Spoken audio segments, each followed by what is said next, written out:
Do you want to improve at a quicker pace? Check out the GitGud course. Instead of just understanding concepts, you'll learn how to implement them directly into your driving.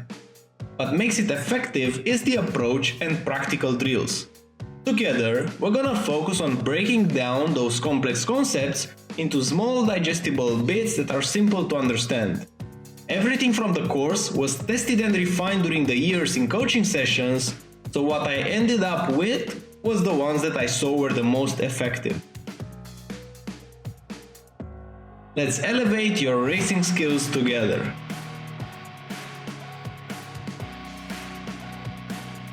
Now for the track guide. Before starting, if you enjoyed this video, if you learned something, give it a like and a subscribe. It's a free way to help the channel. Getting into the track guide itself, for turn 1, what I'm using as a reference for braking is this number 1 board around here. I want to brake before it, so don't try to go near the number 1 board and then brake very late. I found that it's a lot more consistent to brake early, like I'm braking right now, to use all the track. So notice that to the left side of the white line, there's a bit of space in between the white line and the grass. You have to be aligned to the grass with the left tire. Super important to open up the corner as much as you can. And nice early braking. I'm gonna downshift from 5th, 3rd. I found that's a lot quicker and a lot more consistent. You can get it with 4th gear, and keep in mind I'm using the fixed setup here. So if your setup is different, it might be just a bit, you can play just a bit more with the gears, but for the fixed setup, I found it was a lot more efficient to use 3rd gear. So braking and downshifting to 4th gear early on, and right now I'm trying to aim at the curb on the right side. I want to get close to the curb, and at the curb, like right now, before downshifting to 3rd, I'm already back on throttle. You want to get back early on power because this car will start to understeer a lot, so you need to put some weight back to the fronts. And right now I'm downshifting to 3rd immediately and smashing the throttle, and notice how close I am to this curve. So you want to keep a very tight line whenever you're cornering, and you also want to apex late the second time. So this is gonna be a second, this is gonna be a double apex corner, where first time you're apexing here in the beginning of the curve. Now you're putting the power down, you still stay tight, and the second time you're gonna apex here on the exit. And notice that I give it a big chunk of steering angle whenever I'm taking the apex. That's because whenever you're gonna hit it in this part, the car will get pushed more forward. So this curve is a bit aggressive to take it, but if you go on top of it, you have to steer a bit more than you think. Now this is gonna give you a mega exit, and for the next corner, braking reference is again number 1 board. It's the same thing as in turn 1, you want to brake before it. So right now I'm applying the brakes. I want to brake very hard, and notice that I'm using again all the track and aligning with the green part of the grass on the left side. That's again key.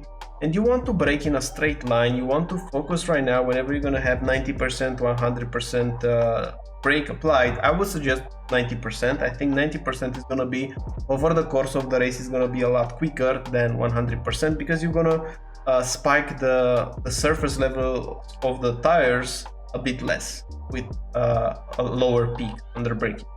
Important here to keep the steering wheel straight.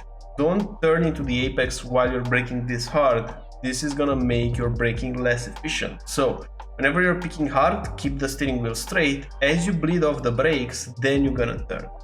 And in terms of apex point, you want to apex very closely to the red sausage curve on the right side. And super important, whenever you go into first gear, you want to modulate a bit in this part, in the 20% or so, then you will go a bit quicker with your throttle. Again, it's gonna be important here to not upshift to 2nd gear very soon, because if you will try to upshift to 2nd just a bit quicker, then you will lose a lot of torque out of this corner. So low speed corner, you have to use your engine RPMs as much as you can. So staying and hitting the rev limiter before upshifting to 2nd is gonna be key. Now in terms of positioning, you want to take this part right here. This is not gonna be an off track if you're gonna use this part of the track, so go ahead and use it for the next corner. After the arrow, or very close to the arrow, I'm applying the brakes in fourth gear and then downshifting to third. You really want to trail brakes, so notice this braking, still holding, still on the brakes, and then go on power. You don't want to spike the brakes and then back on power. You won't have enough grip. Instead, you want to distribute your brake shape in a way that it's maybe less peaky but for longer, so it's more like a rectangle, more or less. You see, it's a longer shape. That's gonna give you the grip that you need to take this corner, and super important here to cut this curb like this. If you will cut a bit more to the grass, then the car will get unbalanced, but if you cut it just right, then you will use all the track and it's gonna be a lot easier to maintain this throttle application. Going into the next corner, reference for braking is number 1 sign again, slightly before it, so right now I'm applying the brakes. And here I'm only thinking about apexing late. You need a very late apex here, so I'm braking in a straight line with a lot of brake pressure, 85 right now, and then turning late. Just around here I'm apexing. Notice how late this is. You don't want to apex early, you want to apex as late as you can, because this is gonna give you a good exit in which you're not gonna track out wide and still maintain 100% throttle. This is a quite difficult corner, but this is what you have to do for it. For the next corner, before the arrow, I'm just braking, downshifting to third, and trying to get very close to those sticks. Super important here to apex a bit later. So you want to meet the sticks more in front, like more in the middle of the curb. Right now I'm just before the sticks, and because of that, I'm not able to go on throttle very early. So right now I have to wait and then go on power. And this loses me like close to 1/10. So definitely you can improve a lot more if you will apex later. What do I mean by apexing later is turning just a bit later into the corner. Instead of getting this curb in the beginning like I did here, you want to take it more in the middle around here when you hit it first. That's gonna give you a lot of lap time into this corner. You're gonna gain on the exit. Now for the next one, braking reference is this arrow on the left. Slightly before it, you're gonna apply the brakes. And it's the same thing here. You don't want to cut it early like I do in this lap. So this lap is far from perfect. I think it can be improved like 4/10 more. From these mistakes, you can learn more than from the actual lap, if I could pull it off, because it's a lot easier to see the mistake rather than just talk about the mistake. So in a way, I think this is a good example for this lap. What you want to do here, you don't want to turn whenever you see the curb first. You want to turn just a bit later. If you will turn early on the exit, you will have to modulate your throttle. Like, look what happens. I'm going to 100 and then I have to modulate downwards. And just about now I have again 100% throttle. So this is gonna lose you time.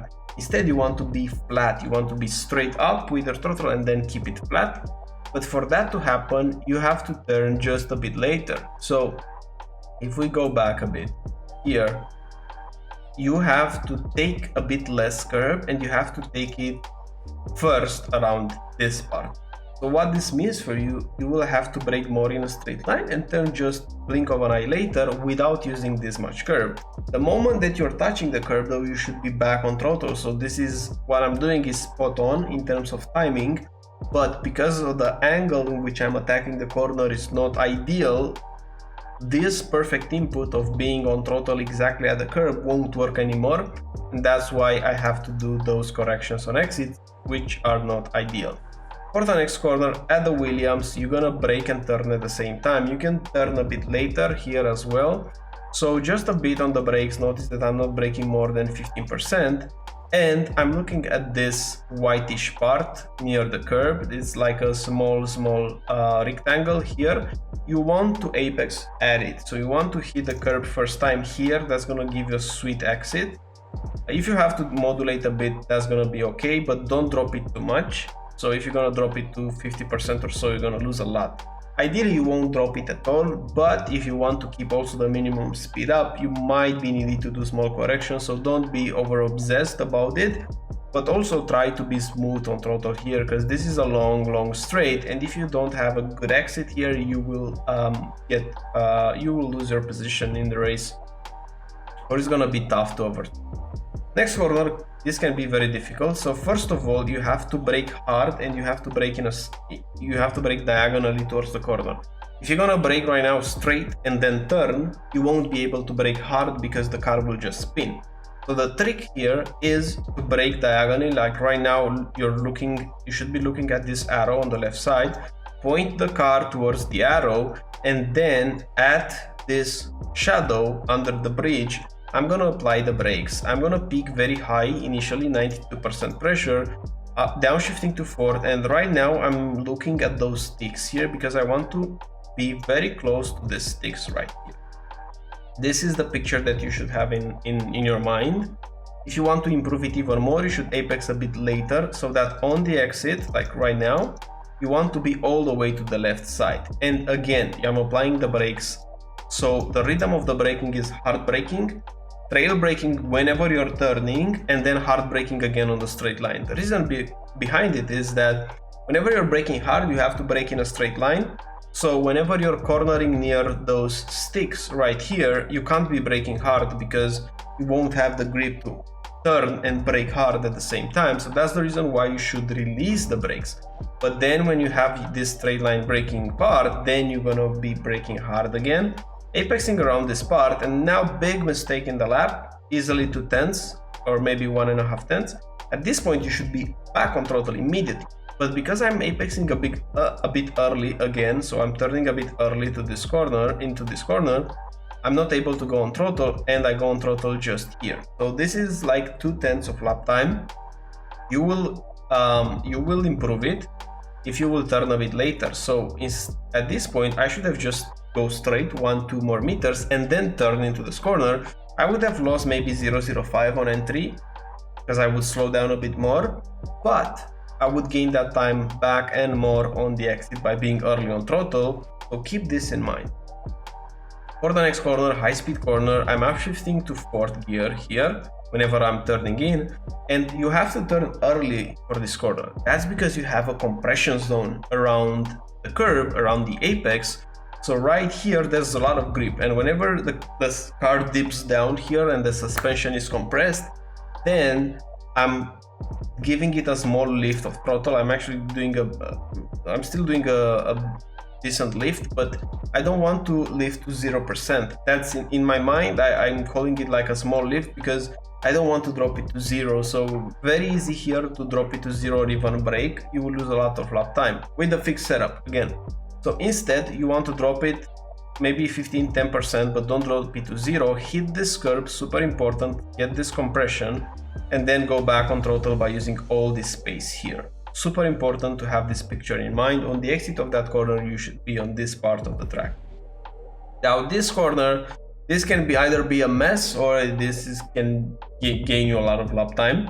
What I'm approaching here, what I'm doing is I'm apexing first around this part with 100% throttle. After I'm hitting this red and white curve on the right side, I'm applying a bit of brakes so that the car won't drift out super wide, and then I'm giving it a blimp of throttle. Now I'm applying the brakes again whenever I'm turning at this point, and then I'm giving it again throttle, and now I'm doing the final braking. So my rhythm is small trail braking, throttle, small trail braking, throttle, and now the heavy braking. For the heavy braking, I'm using as a reference for braking the moment that I have my steering wheel straight. So right now I can't brake hard, steering wheel not straight, steering wheel not straight. Now we're starting to straighten it up, and at this moment notice that I force my steering wheel to be at 0 degrees. Now I'm braking hard, turning into the corner very late on throttle. So again, 1.5 tenths for sure can be gained in this corner if you are just a bit earlier on throttle. So that's why I think this lap has 4 tenths more in it, or yeah, maybe 4.5, but in short, that was my lap. It's my first time with a TCR car. So if this video gets some engagement, if I see that people are looking for learning more about driving TCRs, then in the next videos I will be better and better. I will get more customs with driving a front wheel powered car.